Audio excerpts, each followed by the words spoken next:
With number 63, it's Koen Bouwman. With number 61, Per Strand Hagenes. Wout van Aert is there as well. Bart Lem, of course, he's the runner-up at the moment in the general classification, 12 seconds behind our race leader, Axel Laurens. I'm kind of curious to see whether he's going to sprint. I'll go over the fast riders once again. Elia Viviani for the Ineos Grenadiers. Andrew August doing a lot of work in the early stages of this stage. We have Axel Laurens, or quite possibly young Ramses de Bruyne for Alpecin de Koning. Bora Hansgrohe with Jordi Meijers. We have Intermarché Wanty with Gijs van Hoeken, quite possibly. Lidl Trek, let's see what Thibaut Nys is going to do. DSM Firmenich PostNL, Pavel Bittner. Per Strand Hagenes, Visma Lease by Bingo Wallonie Brussels with Sascha Weemaas. Flanders Baloise with Arno Kleijs. We have Uno-X Mobility, of course, with the big favourite Alexander Kristoff. Project Echelon with Tyler Stites. André Drege for Co-op Repsol. And as Brian mentioned, Christopher Schjaping for the national team of Norway. Those are the riders to look out for. We still have these three leaders in the final 5 kilometers.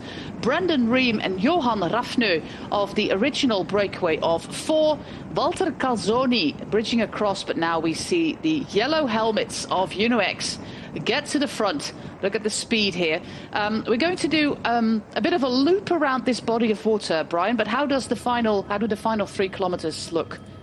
Well, it looks like this until we get to pretty much the last kilometre, and then it's just a kind of gradual left, and the finish is pretty straight. We're on the same roads all the way in, so it's a case of timing, and you can see that the rider at the front, especially Calzoni, giving it absolutely everything. Just inside 4 kilometres to go now. They're starting to ramp up the speed behind now, so these guys are hurting. And the guys at the front of the peloton are starting to kind of wind this up, just over 50 kilometres an hour. They will get up to 55, 60 as we start to head in towards the kind of 2 kilometres to go. But still early when it comes down to sprinting. Got to remind everybody we get 6-man teams here. And some riders have been already riding at the front for the sprinters teams. So it's all about timing now, positioning and timing. Well, our finale is flat. We don't have any surprise hills anymore. We only have a few sweeping bends, but Walter Calzoni is absolutely giving everything here. We will soon see the sign for the final 3 kilometres of this stage of 172.5.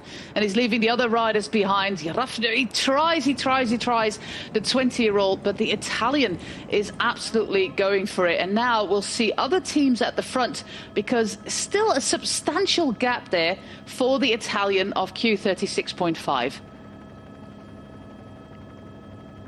You can see a little bit more of an arrowhead formation now. I think it's Uno-X have taken it up, so they're starting to crank up the speed of the peloton now.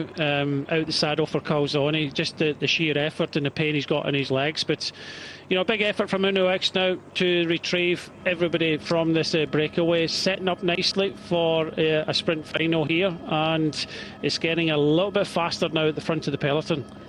Yeah, it's all about getting in position. The road is wide. We see a lot of riders there for DSM Firmenich PostNL for, well, quite possibly the first pro win for Pavel Bittner, and I do hope I'm not going to jinx him here.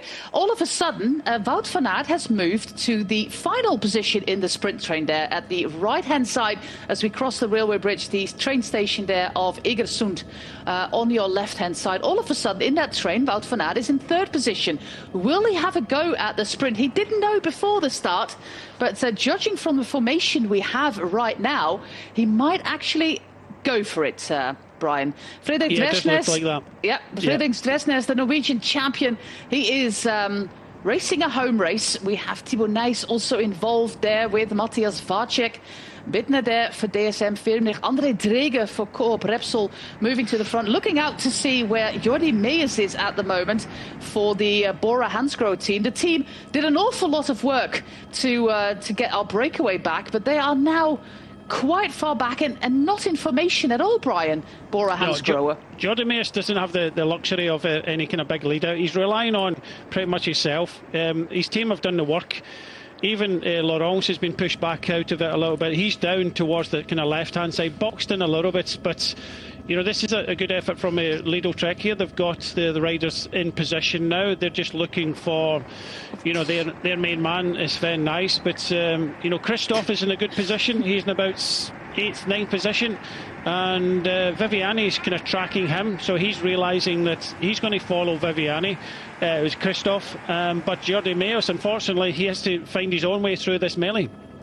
Yeah, it's chaotic final kilometre, but Alexander Kristoff still 2 riders in front of him, but also 2 riders in front of Vacek. Those are the 2 trains, and now on the wheel of Alexander Kristoff we have Wout van Aert.